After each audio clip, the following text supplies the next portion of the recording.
Bonjour, bienvenue dans cette nouvelle émission Orthodoxie. C'est la troisième du genre, puisque nous avons déjà reçu le Père Ménas 2 fois. Celle-là, c'est la troisième. Bonjour mon Père. Bonjour, monsieur le journaliste. Bienvenue une fois de plus à Zouk Télévision pour permettre à nos téléspectateurs, Martinique, Guadeloupe, Guyane, ceux qui nous regardent aussi depuis la France et ailleurs grâce à Facebook, de comprendre un petit peu l'orthodoxie, les prêtres orthodoxes, c'est qui, quelle différence entre les prêtres orthodoxes et les prêtres catholiques.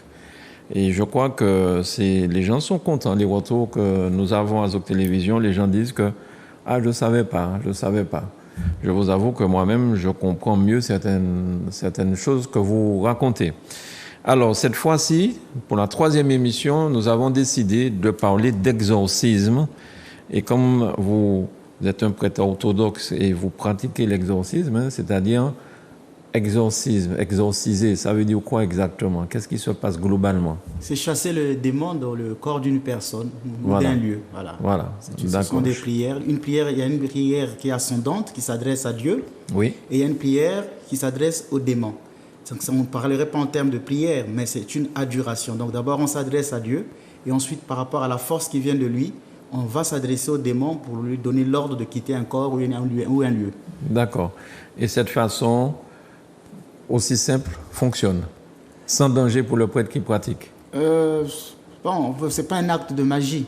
Il y aura toujours une certaine synergie. Il y a la force de celui qui prie, il y a la volonté de Dieu, il y a aussi la disponibilité de celui qui reçoit l'exorcisme. Ça peut prendre une journée, ça peut prendre une semaine, un mois, je ne sais pas. On ne peut pas diagnostiquer, on ne peut pas pronostiquer. Pronostiquer. Vous avez dit quelque chose, vous venez d'utiliser un mot important, ce n'est pas un acte de magie. Non, ce n'est pas un acte magique. Les gens pensent qu'il suffit de recevoir l'exorcisme pour tout résoudre. Non, il faut toujours une certaine collaboration, une certaine synergie avec ce que l'on reçoit. Donc il y a une action de l'exorcisme, une action de celui qui reçoit l'exorcisme. D'accord, mon père. Alors une personne peut être sujette à une maladie mentale et à une oppression démoniaque, aux deux sortes de mots en même temps, car les troubles psychotiques sont mitoyens aux troubles démoniaques. Ça veut dire que quelqu'un peut penser qu'il est exorcisé, mais qu'en réalité, il souffre peut-être de troubles, je ne sais pas moi, folie, ça peut être quelqu'un des troubles psychotiques. Enfin bon, en fait, c'est pas, on peut pas dire lui il mérite d'être exorcisé, quoi. Il y a quand même une différence à faire sur tout ça. Alors dans le but d'informer de nombreux fidèles sans distinction d'église et sans prosélytisme, aux abus qu'aujourd'hui nous recevons, le Père Ménas, prêtre orthodoxe, recteur de la paroisse Notre-Dame de Martinique, dont l'église pour l'instant est au Lamentin. On va rappeler déjà l'adresse pour ceux qui nous écoutent. Notre paroisse est provisoirement au 1442 Bois Carré. Oui. C'est M. Collat qui nous prête une grande salle et nous le remercions pour cela. Et c'est là que nous faisons nos prières pour l'instant. Et on peut joindre votre secrétariat, au numéro qui est souvent affiché sur... D'accord, que Manuela va nous mettre à l'antenne, voilà. Alors je vais un petit peu bafouiller dans tout ça. Une personne peut être sujette à une maladie mentale et à une oppression démoniaque, aux deux sortes de mots en même temps.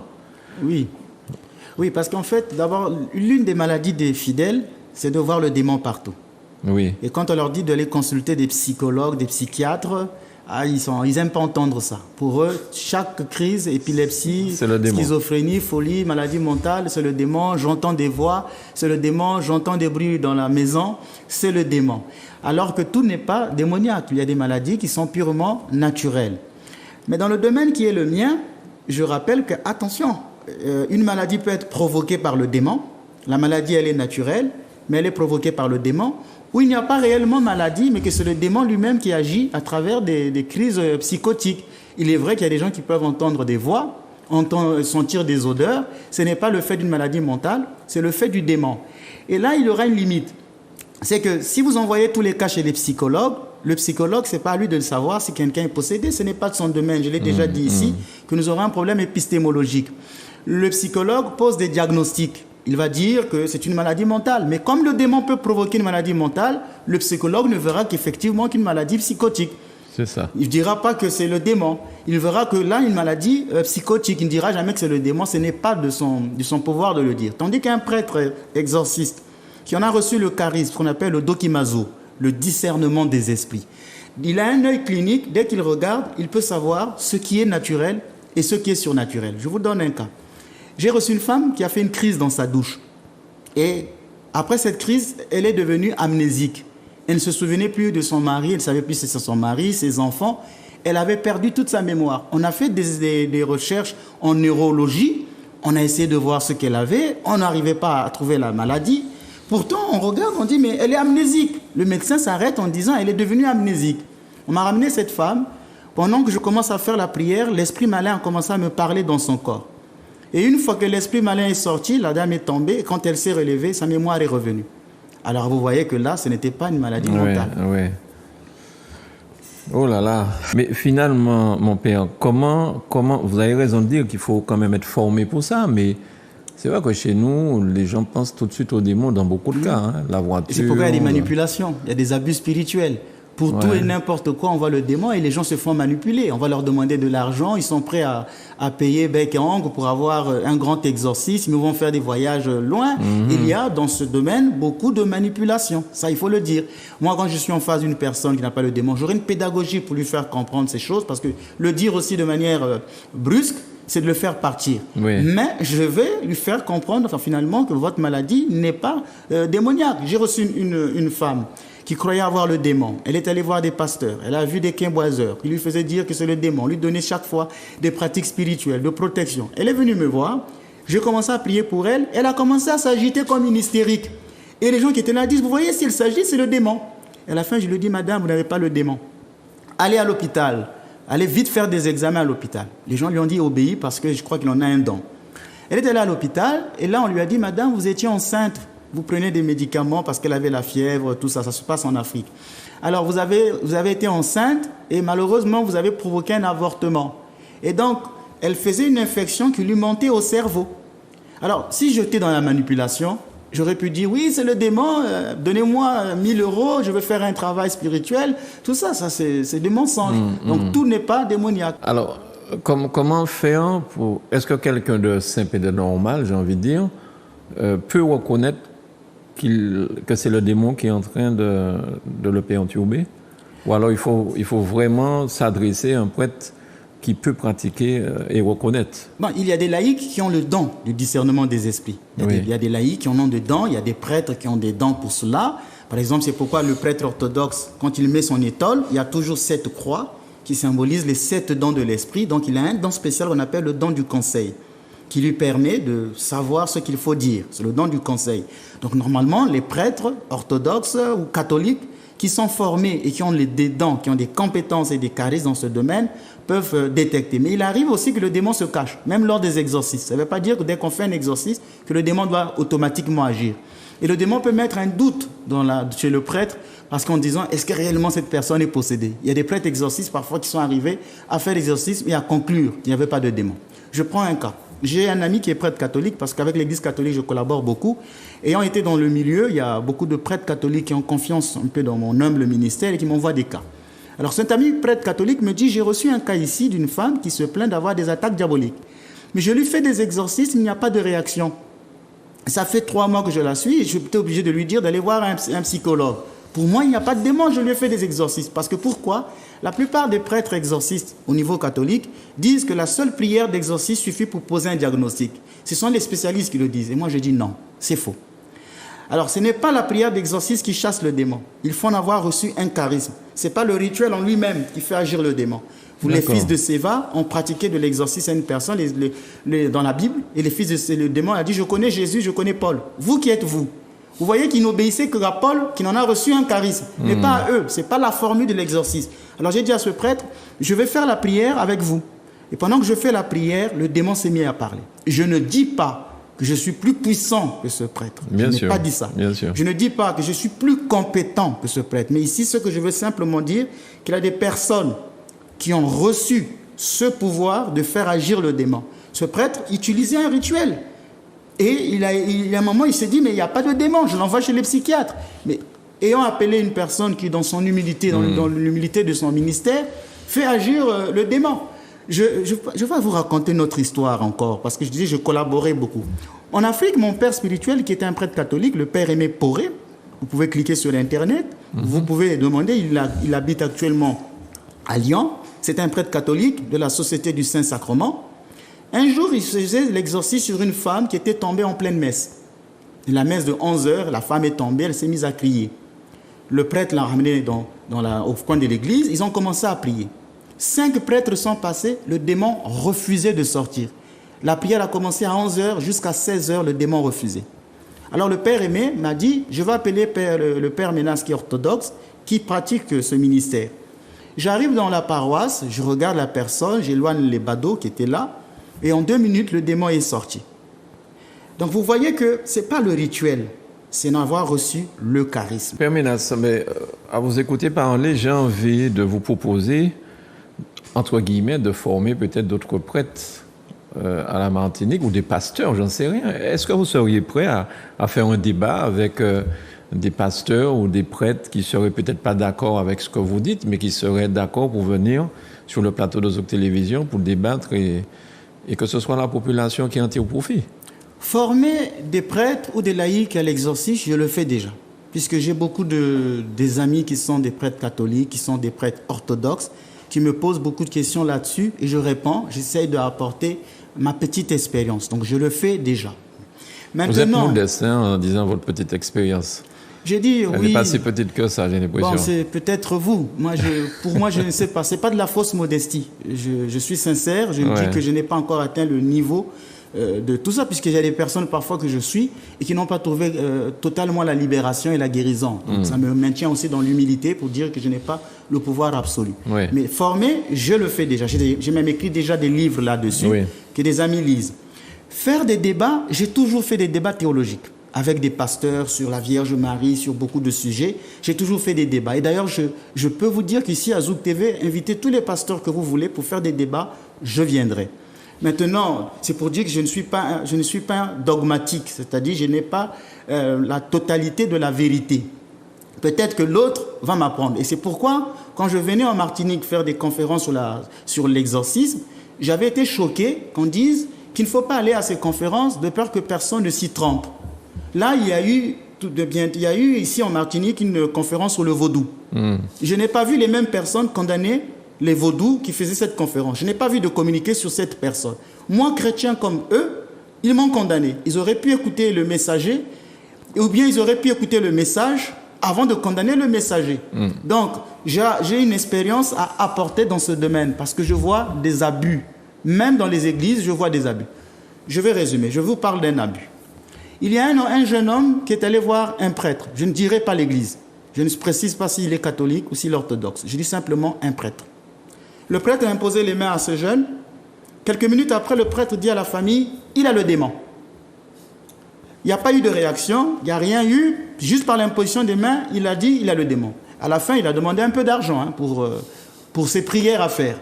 Je parle là, je dénonce les abus. La personne est venue me voir, je l'ai regardé et j'ai dit à sa maman que ce garçon n'a pas le démon. Il souffre d'une maladie, il est schizophrène.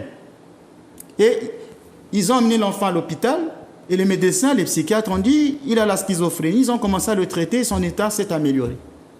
Alors, on a dit qu'il faut que personne ne s'y trompe. Finalement, qui trompe qui? Donc cette histoire d'imposition des mains, forcément, c'est pas tout le monde qui peut faire ça, et puis c'est pas toujours vrai le résultat, en fait, ce qu'on dit. Normalement, il faut que ce soit le prêtre qui impose les mains sur les fidèles. Oui. Je vois maintenant des fidèles qui commencent à imposer les mains aux malades. C'est la main du prêtre, parce que le prêtre est revêtu du sacerdoce du Christ. Et comme dit Saint Jean Chrysostome, que le baptême ne suffit pas pour invoquer l'Esprit Saint. Il faut le sacerdoce. Vous savez, le pouvoir du prêtre à la messe, quand il invoque l'Esprit Saint, c'est-à-dire qu'on appelle l'épiclèse, il demande à l'Esprit de descendre sur le pain et le vin, de le transformer. Donc c'est un pouvoir épiclétique. Seul le prêtre possède le pouvoir épiclétique, celui d'invoquer l'Esprit Saint. Le prêtre revêtu du sacerdoce, c'est le Christ lui-même. Il est le Christ lui-même. Ipse, c'est le Christ lui-même, le prêtre. Donc lorsqu'il pratique la spiritualité, je ne dis pas que si un prêtre boit, c'est le Christ qui boit. Mais lorsqu'il est dans le domaine religieux, toute action que pose le prêtre, il le pose au nom du Christ. Et donc la main du prêtre, c'est la main du Christ. Maintenant, on voit des laïcs qui commencent à faire des exorcismes, qui commencent à imposer les mains aux malades et même à faire des onctions d'huile. Là, on est dans les dérives, on est dans les abus. Même l'onction d'huile, on ne peut pas faire ça si on n'est pas prêtre. Si on n'est pas prêtre, même le diacre ne peut pas faire l'onction d'huile. Dans l'église orthodoxe, il arrive que des laïcs font des onctions d'huile qu'on appelle des onctions privées. Parce que souvent, on met des huiles devant des icônes qui brûlent dans la maison. Un laïc peut mettre son doigt, se signer avec cette huile, il peut signer son enfant. Ça, c'est permis, mais il ne s'agit pas d'un sacrement. Mais lorsqu'on est dans une église, en présence du prêtre, c'est au prêtre de le faire. Je vois dans certaines assemblées où les laïcs sont en train de prier, le prêtre, lui, il est au fond, il ne fait rien. Et ce sont les laïcs qui font tout. Le prêtre ne joue plus aucun rôle. Là, en présence du prêtre, les laïcs ne peuvent pas bénir. J'étais dans une maison, je suis arrivé, et on faisait la prière de la table, et le laïc s'est mis à signer la nourriture. C'est au prêtre de le faire. Aujourd'hui, c'est les laïcs qui sont en train de prendre presque les commandes des actions des prêtres. Par exemple, dans l'église orthodoxe, je ne veux pas juger une autre église. Dans l'église orthodoxe, les funérailles ne seront jamais dites par un laïc. C'est toujours le prêtre qui doit célébrer les funérailles, puisqu'il y a l'absoute à donner. Et ce pouvoir de prononcer l'absoute, c'est un pouvoir encore du prêtre. L'absoute, c'est quoi? C'est quand, par exemple, le prêtre demande le pardon des péchés de celui qui est mort. Parce que les péchés peuvent être remis même après la mort. Les protestants vous diront qu'après la mort, c'est fini. Dans l'église orthodoxe, si, parce que le Christ dit que ces péchés seront remis ou dans ce monde ou dans l'autre monde. Donc il y a toujours une possibilité d'absolution. Mais on ne va pas s'écarter du sujet. Ouais. Peut-être qu'on y reviendra. Non, mais c'est intéressant ce que vous dites, parce qu'effectivement, on dit qu'il faut se convertir, demander pardon au Christ ou ça avant la mort. Une fois mort, c'est fini. On ne peut plus rien faire. Et on n'est jamais pur à 100%, même au moment de la mort. On est toujours des pécheurs en pardonné, des pécheurs en marche. Il y a des péchés qui seront remis même après la mort. Dans la théologie catholique, on parlerait par exemple de péché véniel. Je vous donne par exemple des exemples. Il y a un monsieur qui s'était suicidé et la maman pleurait, est allée voir le curé d'Ars.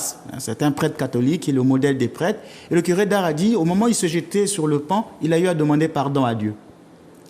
Alors ça, c'est un grand mystère parce qu'on se dit comment Dieu peut pardonner même après la mort. Oui, les péchés peuvent être remis même après la mort. Il y a des prières pour cela. Mais il faut que ça soit une personne qui avait une possibilité du pardon. Si c'est quelqu'un qui était enfermé dans son péché, qui ne croyait pas en Dieu, qui ne croyait pas en l'Église, il était athée, après la mort, il n'y a pas possibilité de le sauver. C'est pour des chrétiens qui cheminaient vers la sainteté, mais n'ont pas eu le temps sur terre d'être purifiés. Après la mort, des prières peuvent être faites pour ces âmes-là. Alors, excusez-moi de faire un petit peu de digression. Oui.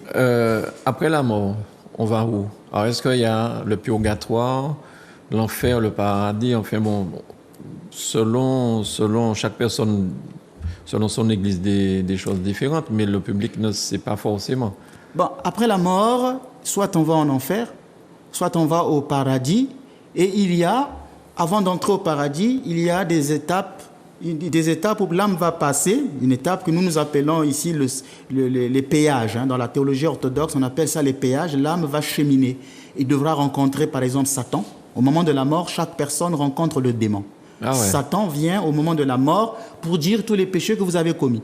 Et tous les péchés qui n'ont pas été confessés chez un prêtre seront révélés après la mort.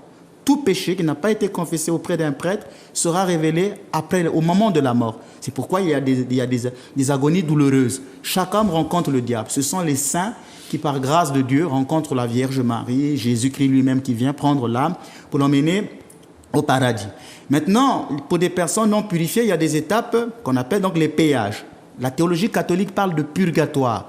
Mais ce n'est pas un terme orthodoxe, mais ça ressemblerait presque à ça. Donc il y a un cheminement même après la mort pour atteindre ce qu'on appelle la vision béatifique. On y reste combien de temps dans ce purgatoire? Ça, je ne sais pas, parce qu'il y a des personnes qui sont là pour l'éternité, jusqu'au jour où le Christ reviendra.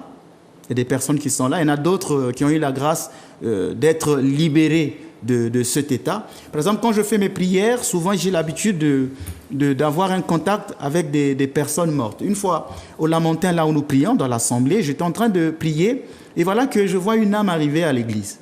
Et cette âme me dit, je suis monsieur un tel, je suis mort dans le crash d'avion qui a eu lieu en Martinique. Je suis le frère d'un tel. Je suis mort dans tel état de péché.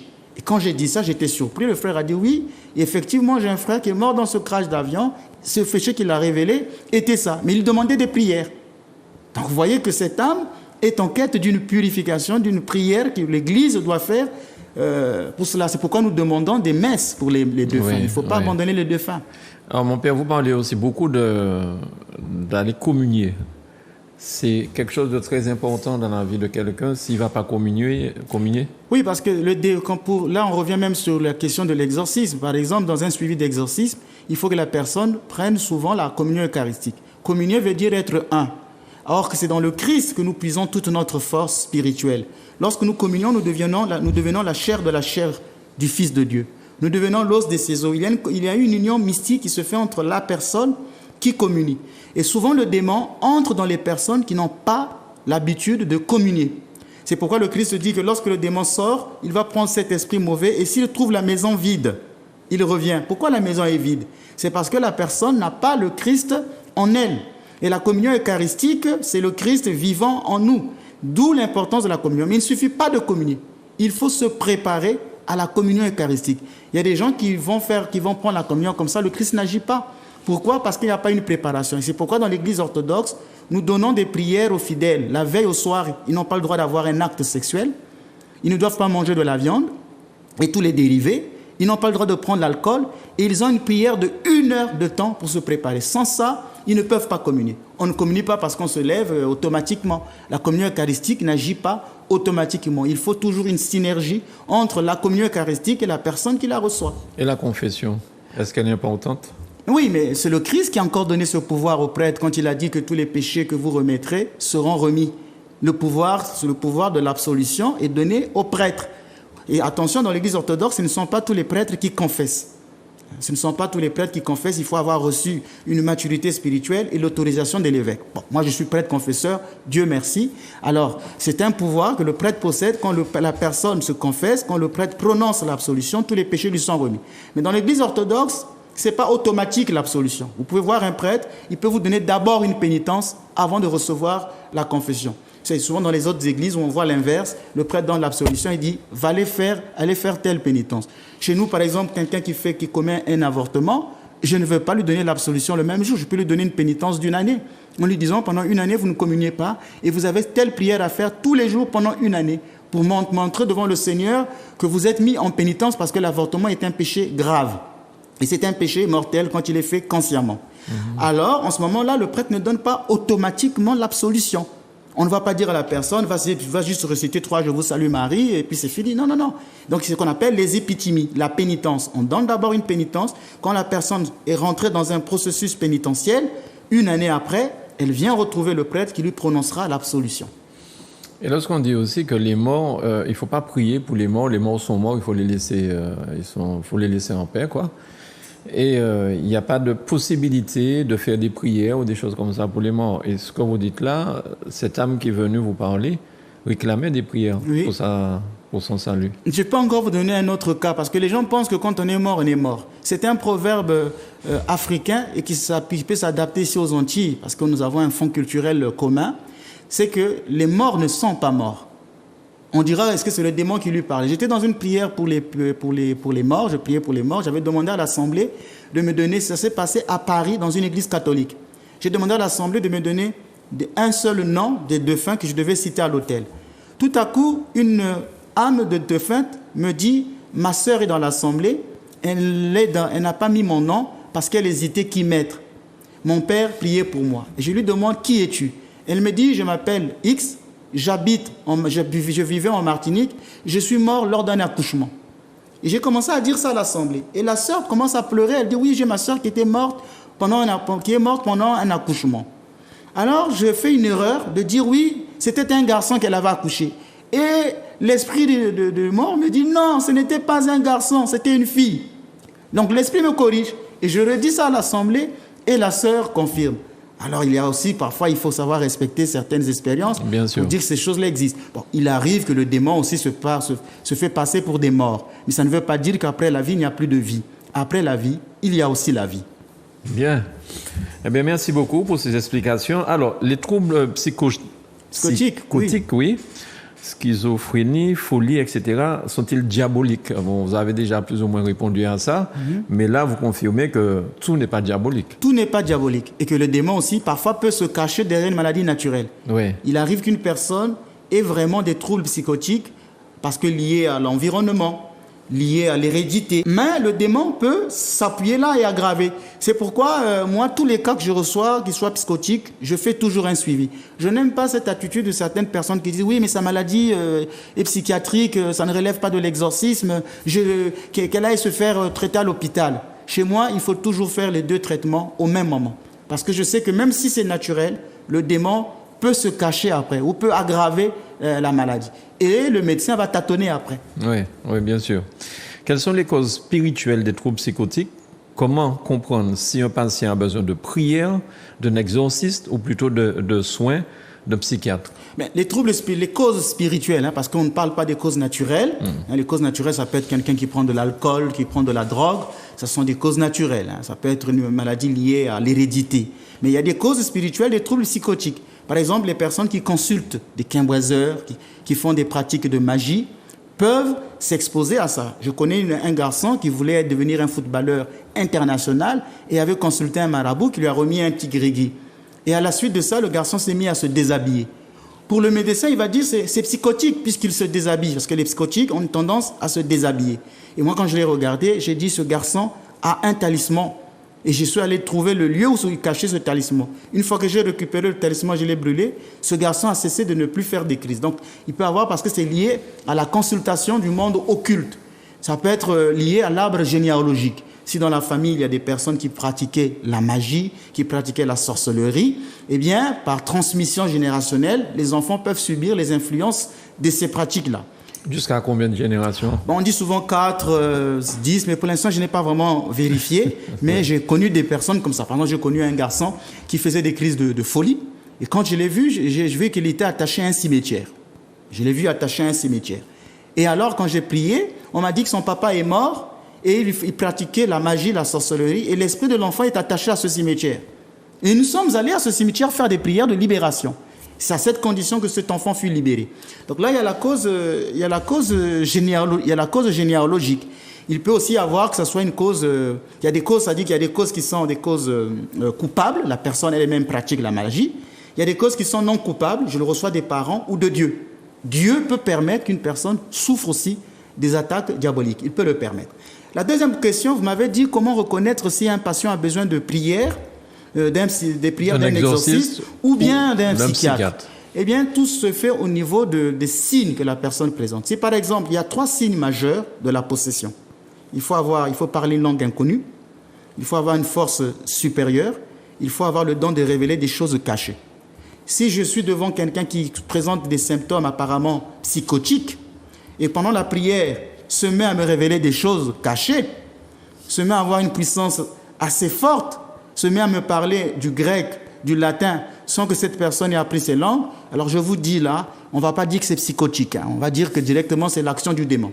Il peut aussi avoir des signes de vexation, par exemple on a des symptômes suspects dans le corps, par exemple à la tête, au ventre et ainsi de suite, ça peut être des signes de vexation.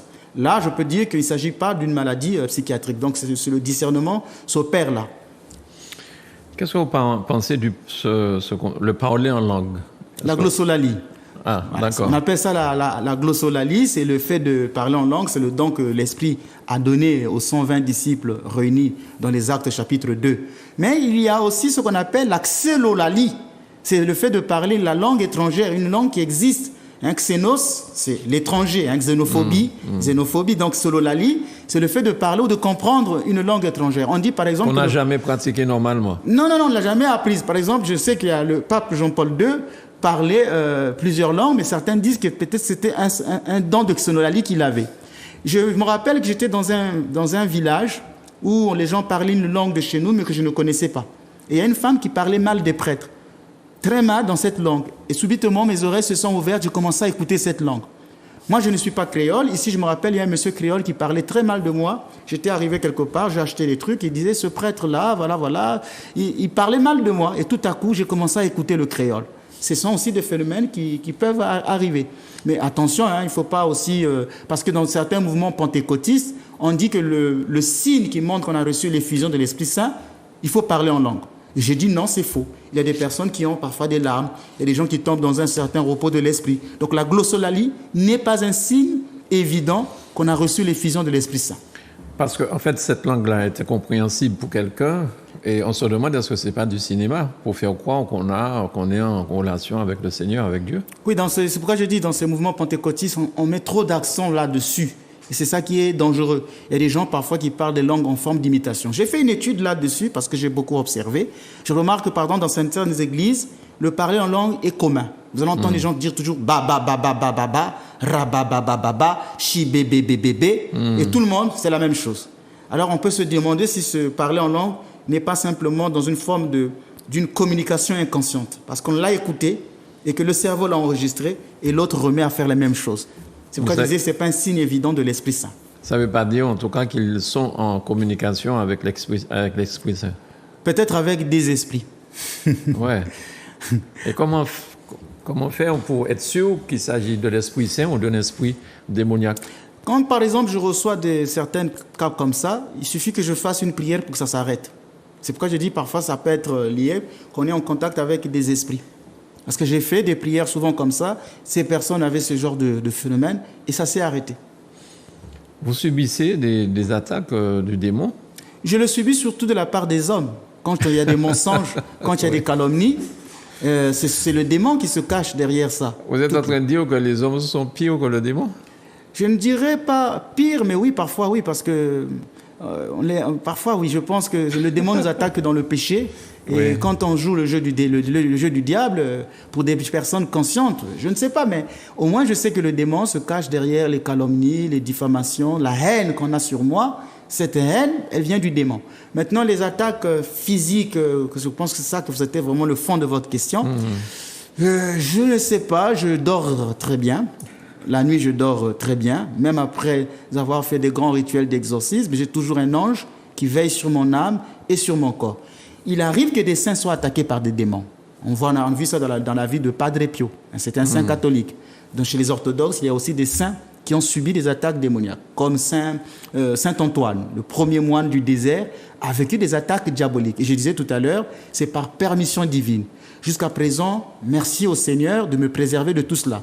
Peut-être qu'un jour, je vivrai. Dans mon passé, j'ai vécu ce genre d'attaque. J'en ai vécu. J'ai vu des démons qui rentraient dans ma chambre et me frappaient. Dieu l'avait permis.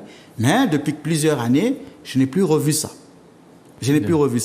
D'accord. Pardon. Alors, comment reconnaître que le démon est à l'œuvre au cours d'un exorcisme, que c'est bien expérience de lui, c'est une expérience de lui, et non d'autre chose que les psychiatres nommeraient, par exemple,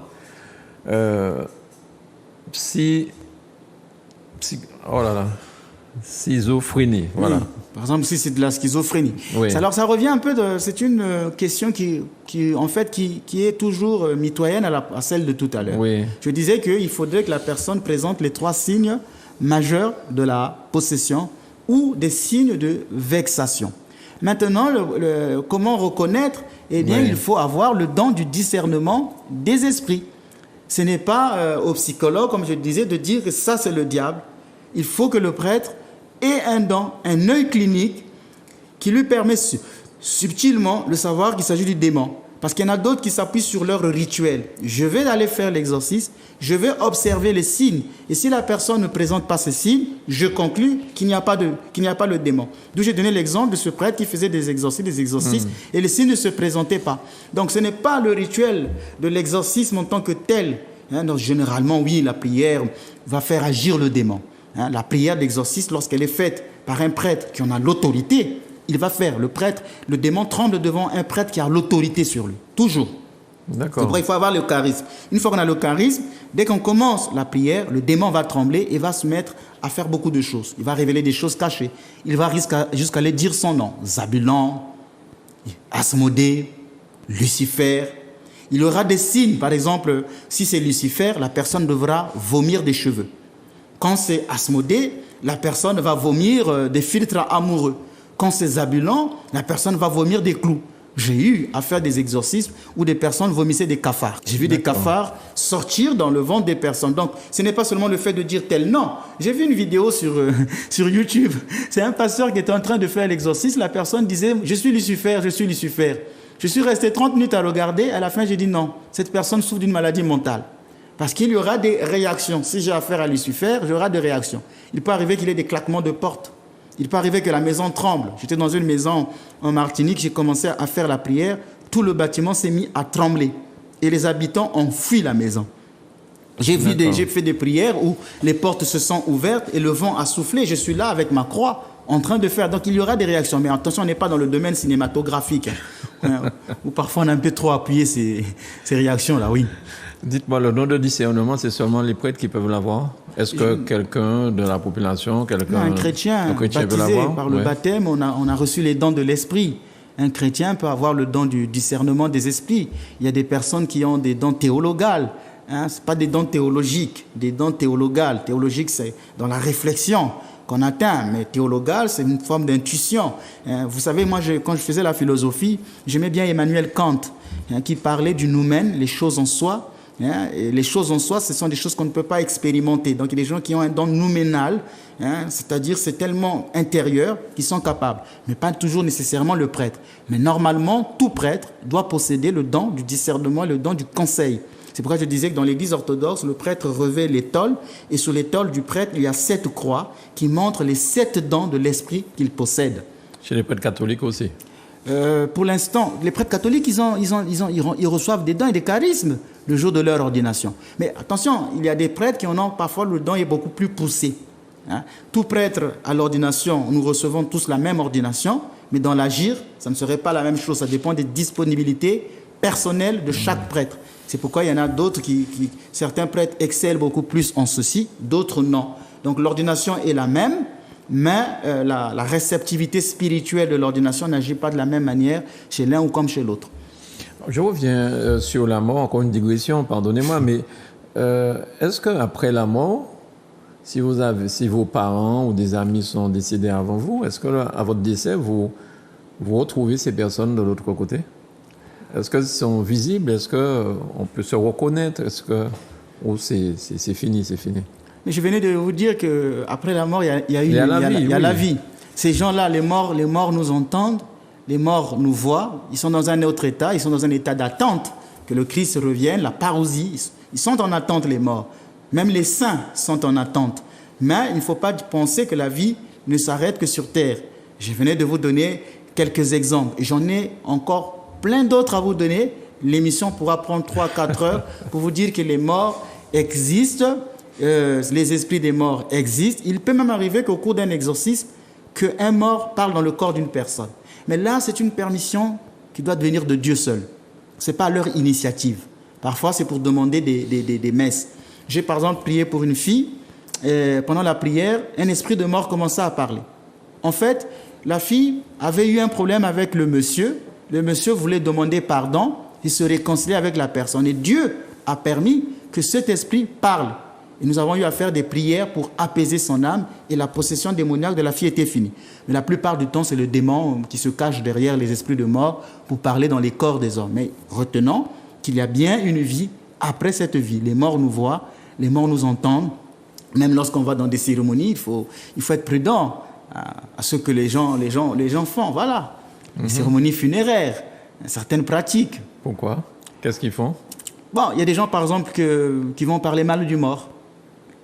Qui vont aller... Ils vont à l'enterrement de la personne, oui, ils commencent à parler mal de la personne. Ouais. Il vous entend, hein. C'est pas bien, ça. Il faut honorer les morts, comme on dit. Il y a des gens qui vont dans les cimetières profaner des tombes. Ce n'est pas bien. Il faut honorer les morts. Même le Christ, quand il est mort, son corps a été respecté. Et pourquoi aujourd'hui on n'a pas le respect du corps de la personne? Parce que ce corps, c'est le temple de l'Esprit pour des baptisés. Parce que vous savez que la grâce de l'Esprit Saint ne quitte pas un corps d'un baptisé. L'Esprit Saint réside toujours dans le corps du baptisé, même après sa mort. C'est pourquoi son corps est une relique. Regardez dans les Actes des Apôtres, quand Élisée est mort, on a pris un mort qu'on a placé sur son corps et le mort est revenu à la vie. Donc quand je vois des pasteurs qui disent oui, les catholiques, les orthodoxes utilisent des reliques, ils n'ont rien compris à ce mystère, que la grâce de l'Esprit Saint réside toujours dans le corps d'un baptisé, même après sa mort.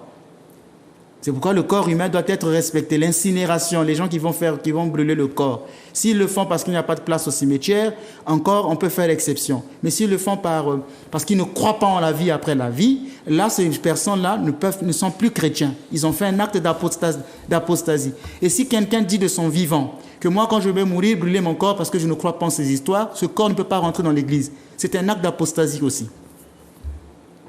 Bien. Alors, les démons agissent-ils uniquement dans la possession et ils ont la même puissance?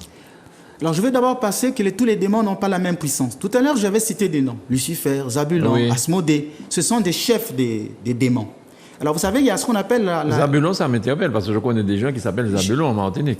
Oui, mais je ne sais pas si je vais leur demander de changer le nom. Mais en fait, pardon pour eux. Je sais que leur personne n'est pas démoniaque. Et que ce n'est pas parce qu'ils ont ce nom-là qu'ils seraient démoniaques. Hein. D'accord. Par exemple, je connais des gens qui s'appellent Lucie. On ne va pas dire qu'ils sont Lucifer. Oui, d'accord. Vous voyez, voilà, donc leur nom reste à une histoire, je respecte, mais dans le domaine démonologique, effectivement, il y a des démons qui s'appellent Zabulon, il y a Lucifer, ce sont des chefs des démons. Dans la hiérarchie angélique, il y a les séraphins, principauté, puissance, trône, domination, vertu, tout ça, ce sont des hiérarchies angéliques.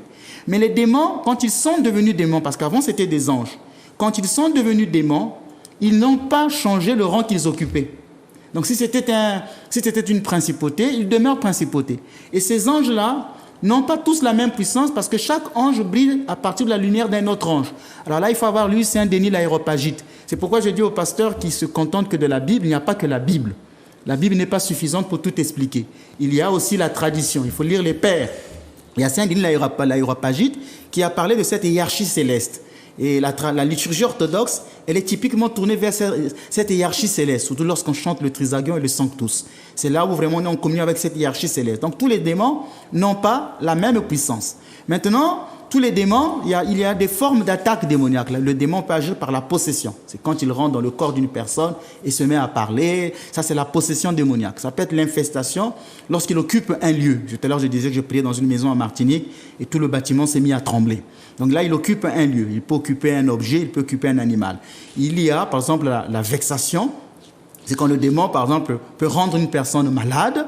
La personne souffre dans son corps, mais le démon n'est pas dans son âme, ne parle pas dans son corps. Donc il y a plusieurs attaques. Et il y a les tentations.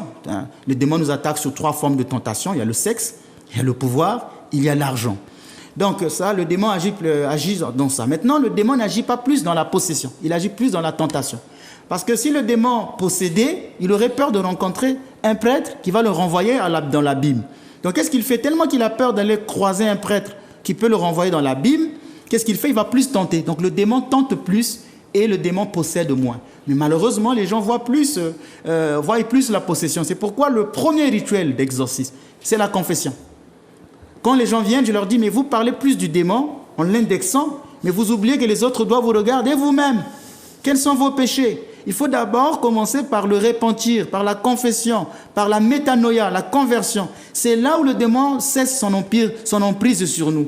C'est pourquoi les personnes qui cherchent l'exorcisme et qui ne veulent pas rentrer dans ce processus de repentance et de prière ne peuvent pas être exorcisés. En tout cas, moi, je les mets à la porte. Il y en a beaucoup ici en Martinique que je refuse. Les gens me regardent à la télé, ils appellent, ils pensent que c'est aussi facile.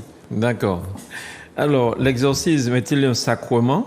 Est-ce qu'on peut exorciser quelqu'un au téléphone? Dans l'Église catholique, ils ont la notion de sacramentaux.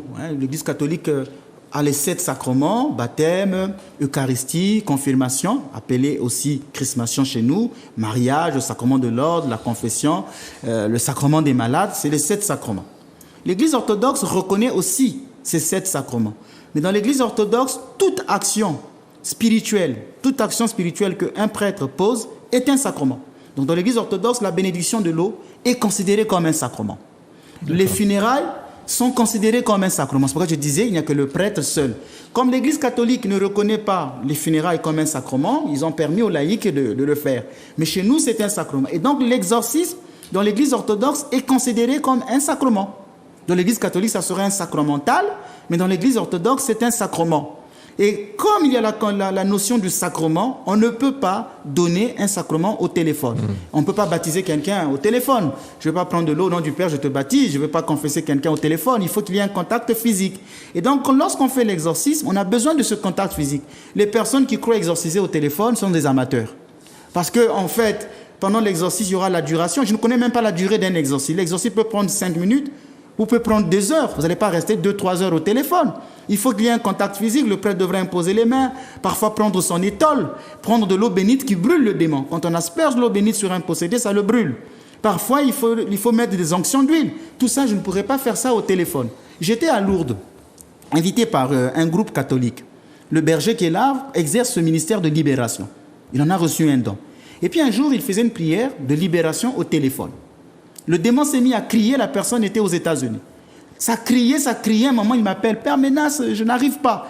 Et je lui ai dit, mais pourquoi tu es allé faire l'exorcisme au téléphone? Parce que tu ne connais même pas la durée que ça va prendre. Et j'ai pris le téléphone, j'ai dit, esprit impur, que tu sois le diable, Belzébout en personne, au nom de Jésus-Christ, détale, fuis, retire-toi de cette personne. La personne là-bas a lancé un cri et la possession s'est arrêtée. Là encore, c'était pas une voix ordinaire, c'est une voix extraordinaire, une voix exceptionnelle. Par contre, s'il y a des personnes qui m'appellent, qui sont loin, je reçois beaucoup d'appels du monde entier. Alors souvent, je leur fais des prières de libération au téléphone, à ne pas confondre avec l'exorcisme. L'exorcisme, je m'adresse directement au démon. Dans la prière de libération, je m'adresse à Dieu. Je prends mon téléphone, je prends 15 minutes et nous faisons des prières. Mais la plupart du temps, je leur recommande d'aller voir un prêtre. Mais ils sont très têtus, ils ne veulent jamais écouter. Est-ce qu'on peut exorciser un non-baptisé? Dans le suivi des non-baptisés, vous savez, le Christ veut sauver tous les hommes. Nous, l'Église, on ne veut pas faire des murs de séparation. Oui. J'ai déjà reçu des musulmans, j'ai reçu des témoins de Jéhovah. Et je dis entre parenthèses, ça va encore faire bouger les gens ici en Martinique. Les témoins de Jéhovah ne sont pas des chrétiens. Et s'ils veulent, je peux les inviter sur ce plateau pour un débat, que les témoins de Jéhovah ne sont pas des chrétiens. Alors je reviens j'ai reçu des témoins de Jéhovah, j'ai reçu des personnes. Alors chaque exorciste va s'adapter selon la religion. Mais c'est difficile de donner pleinement l'exorcisme à des non-baptisés. Je m'explique. Vous pouvez préparer une nourriture si vous n'avez pas mis de l'huile, vous n'avez pas mis d'oignon, vous n'avez pas mis de sel. Ce n'est pas une bonne nourriture. Je sais que je ne suis pas un bon cuisinier, mais j'ai un cuisinier dans ma communauté qui prie avec nous, David Kola, qui est orthodoxe. Il pourra mieux expliquer ça sur la cuisine. Oui. Mais je voulais dire que c'est la même chose. Quand on fait l'exorcisme, par exemple, d'un musulman, dans l'exorcisme, il y a deux parties essentielles. Il y a une partie où la personne doit renoncer à Satan. Je renonce à Satan et à ses œuvres, donc à la magie, au quimbois, et ainsi de suite. Et la deuxième partie, c'est la profession de foi. Je crois en Jésus-Christ comme Dieu. Alors comment le musulman va dire « je crois en Jésus-Christ comme Dieu » ? Pour le musulman, Jésus, c'était un prophète. Donc la profession de foi sera difficile. J'ai dit que les témoins de Jéhovah n'étaient pas chrétiens parce que les témoins de Jéhovah disent que Jésus n'est pas Dieu. C'est là où est le problème des témoins de Jéhovah. Ils ne croient pas en la Trinité. Alors je vais lui dire, crois-tu en la Trinité consubstantielle ? La personne va dire, mais je ne crois pas. Alors, l'exorcisme ne peut qu'être transmis que dans l'église. Hors de l'église, il n'y a pas normalement d'exorcisme. Ces gens-là, on va les aider parce que c'est humain. Ce sont des gens qui souffrent. Ce sont mes frères en humanité.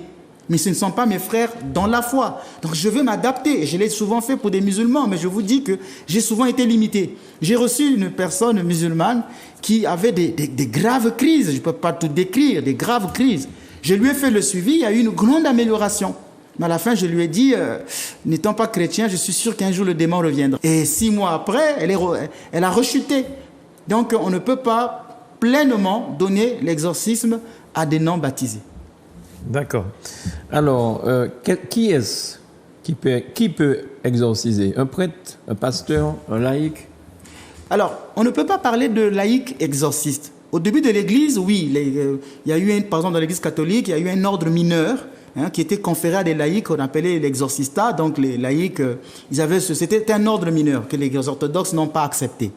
Donc, normalement, on ne peut pas parler de laïc exorciste. Seul un prêtre, dans l'Église catholique, c'est le canon 1170, pour ne pas me tromper, c'est le canon 1170 qui dit que nul ne peut prononcer des exorcismes à moins d'avoir reçu la permission de l'ordinaire du lieu. Et cette permission sera accordée à un prêtre pieux, de vie intègre, et ainsi de suite. Donc, dans l'Église catholique, c'est déjà défini que seul un prêtre peut prononcer l'exorcisme, mais pas n'importe quel prêtre. Un prêtre qui en a des qualités spirituelles, qui est pieux, tout ça. Donc, un diacre, un laïc ne peut pas prononcer des exorcismes. Et dans l'Église orthodoxe, cette loi existe. Seuls les prêtres prononcent l'exorcisme. Par exemple, chez nous, l'exorcisme déjà est prononcé le jour du baptême. Chaque fois qu'il y a un baptême, il y a l'exorcisme. Dans l'Église catholique, ça ne se fait plus. Mais elle a ses raisons. Maintenant, nous, à chaque baptême, il y a toujours 3 prières d'exorcisme avec l'exsufflation, c'est-à-dire on souffle sur le baptisé en disant « chasse loin de lui tout esprit mauvais impur qui se cache et se tapit dans son cœur ». Donc au cours de l'exorcisme, au cours du baptême, il y a toujours le rituel d'exorcisme. Donc c'est seul le prêtre peut prononcer des exorcismes. Maintenant, les laïcs peuvent faire des prières de libération, mais il faudrait que ce soit des laïcs qui ont vraiment été formés. Parce qu'aujourd'hui, tous les laïcs veulent être des charismatiques. Tout le monde ne veut plus s'appeler catholique. Tout le monde veut se passer pour des charismatiques. C'est alléchant, hein? Et dans tous les groupes, on impose les mains, Satan sort, le diable. C'est devenu ça. Alors, au lieu de parler de Jésus-Christ, de se concentrer sur la personne du Christ, ces mouvements-là, c'est toujours Satan, Satan, Satan. Alors, quand on voit dans certaines églises évangélistes, le pasteur qui pose la main et que les gens tombent, c'est du cinéma ou il y a un peu de réalité dans ça? Les deux. Ouais. Les deux. Il peut arriver qu'effectivement qu'il y ait des vrais cas d'exorcisme. Mais ici, je parlerai plus, c'est très théâtral. Parce que normalement, l'exorcisme doit se faire en comité restreint. On ne fait pas des exorcismes dans des églises où tout le monde est bandé, je me mets à crier. Parce que s'il y a par exemple des vraies possessions, le démon aime se faire remarquer. Il va provoquer ça parce qu'il veut se faire remarquer. Et vous verrez que ces personnes qui tombent toujours à chaque prière. Ce sont toujours les mêmes. Ces personnes ne sont jamais délivrées. J'étais dans une paroisse catholique invitée par un prêtre. Je cite le nom parce que je voudrais toujours que les gens vérifient ce que je dis. C'est pourquoi je dis mes détracteurs, je donne des preuves, ils ne les vérifient pas. C'est l'abbé Simon Monekene. C'est un prêtre catholique congolais chargé de la liturgie dans l'archidiocèse de Brazzaville. Un jour, je suis orthodoxe, il m'a invité dans sa paroisse pour une session de libération. J'arrive là et pendant que je commence à prier, des gens commencent à tomber. Il y a eu 4 personnes qui se sont écroulées. J'ai même dit à ce prêtre, vous allez voir que quand je vais souffler sur le micro, les personnes qui tomberont, ce sont ceux qui sont au fond et non ceux qui sont devant. Quand j'ai soufflé sur le micro, les gens commençaient à tomber. Vous savez ce que j'ai fait? J'ai dit, soulevez-moi toutes les personnes qui crient, soulevez-les, mettez-les tous dehors. Et fermons l'église, continuons notre prière. Pourquoi? Sinon, l'assemblée va commencer à être distraite. Les gens vont plus regarder les gens qui tombent, au lieu d'avoir les yeux fixés sur Jésus. On est plus fixé sur Satan au lieu d'être dans l'adoration et dans la prière. Et quand ces gens sont allés dehors, 3 minutes après, ils se sont réveillés, ils sont rentrés dans l'église, ils étaient calmes. Ils étaient calmes. Donc dans ces mouvements, il y a plus d'hystérie, il y a plus de théâtre. Ce n'est pas parce que les gens vomissent. Ah, on était dans une prière, les gens vomissaient, les gens criaient. La prière était puissante. Les gens pensent que la prière silencieuse n'est pas puissante, alors que c'est là où tout se déroule. Regardez les moines. Les moines ne font pas de bruit. Hein? Et on dit souvent que le bien ne fait pas de bruit et le bruit ne fait pas de bien. Les gens aiment les prières bruyantes. Quand ça crie, quand ça tombe, chez nous, vous ne verrez pas ça chez nous. En tout cas, dans ma assemblée, il y a beaucoup de démons, quand ils rentrent dans mon église, qui restent dehors au portail. Ils ne veulent pas venir faire le cinéma chez nous. Alors, combien de temps faut-il pour libérer une personne sous l'emprise du démon? Alors, vous savez que toutes les possessions ne sont pas uniques. On n'a pas un modèle unique de possession. Il y a des personnes, quand le mal est déjà installé, il faudra plusieurs exorcismes. Il y en a d'autres, une séance suffit. J'ai reçu, par exemple, une jeune femme. Elle était schizophrène. Son père était un ministre au Tchad. Son père et sa fille sont venus me trouver. La fille était schizophrène pendant 10 ans. Je lui ai fait une prière. Le lendemain, une deuxième prière. Le 3e jour, une 3e prière. La schizophrénie s'est arrêtée. Ils avaient été reçus par un prêtre catholique qui les logeait. Et la fille bavait. Elle avait les yeux retournés. Elle était dans un délire mystique. 3 jours, elle était guérie. Un jour, le père Aimé Poré, ce prêtre catholique dont je parlais, m'avait envoyé un garçon fou. Il était fou pendant 7 ans. Je lui ai fait une onction d'huile le même jour. Il est tombé. Il a eu une diarrhée. On peut le dire. Hein, c'est une maladie. C'est quelque chose de naturel. Et après, le lendemain, quand le garçon est revenu, il était guéri. Ici, il s'agit des cas exceptionnels. Parce que généralement, quand le mal est déjà ancré, il faut plusieurs exorcismes qui peuvent prendre 1 année. Et je vois ici des gens en Martinique qui viennent dans l'église. Je leur dis, vous allez rentrer dans un processus spirituel avec nous. Ah, mais mon père, je n'ai pas de véhicule. Mais pourquoi vous êtes venu me trouver? Vous pensez que je vais vous faire l'exorcisme le même jour et puis que tout est fini? Ah, mais je n'ai pas le temps, je dois voyager. Si vous ne pouvez pas venir prier avec nous pendant 1 mois, 2 mois, 3 mois, le temps que vraiment vous assimilez les prières, que vous rentrez dans un processus spirituel, ça ne sert à rien de venir parce que moi, je ne peux pas pronostiquer. Je ne peux pas savoir combien de temps que ça va prendre. Et je vois des pasteurs qui disent, venez, il y aura des délivrances. Essayez mon Dieu, si votre Dieu est mort, vous serez délivré avec mon Dieu, il y aura des délivrances. Votre cas va être guéri le même jour. Ces gens-là, ce sont des prétentieux parce qu'ils ne savent pas qu'on peut avoir affaire au diable lui-même et que le combat devient très difficile. Il y a des exorcismes, comme je le dis, qui ont pris une année. Ce n'est pas un acte magique. Il y a beaucoup de choses qu'on fait en exorcisme. C'est pourquoi prendre son temps, ce n'est pas perdre son temps. Donc je ne peux pas dire, oui, l'exorcisme va durer 1 jour, 2 jours. Je ne peux pas pronostiquer, je ne sais pas. Bien. En tout cas, merci beaucoup. Avec les digressions, on a pris plus de temps que prévu, mais c'était pour le bien de tout le monde et de moi aussi. Ça me permettait de comprendre. Alors, la semaine prochaine, mon père, si vous êtes d'accord, nous parlerons de la Vierge Marie. Savoir si elle était vierge, si elle a eu d'autres enfants, parce que certains pasteurs le disent. Oui, ils disent que Marie a eu des enfants, qu'on ne faut pas prier Marie. Et si vous voulez, invitez sur ce plateau ces pasteurs-là. Demandez-leur de venir, nous allons discuter avec la Bible à l'appui. D'accord. Voilà. On va essayer d'organiser un débat de ce genre, ça va être chaud. Très bien, merci. Mais on fera ça. Merci Père, vous avez rappelé quand même où on peut venir. Alors nous, quand on va sur le chemin qu'après la gendarmerie ou de la montagne, vous continuez, il y a un rond-point qui est là, il faut légèrement, c'est dans ce sens, presque dans ce quartier. On peut regarder sur Google et ainsi de suite, ou appeler le numéro et on vous enverra la localisation des lieux. 06 96 61 54 13. Merci beaucoup Père Menas. Je vous souhaite une excellente semaine et puis à la semaine prochaine si Dieu le veut. Cette émission sur la Vierge Marie. Merci à Manuela, merci à Marvin, merci à vous chez vous de nous avoir suivis. Je vous souhaite à vous aussi une excellente semaine.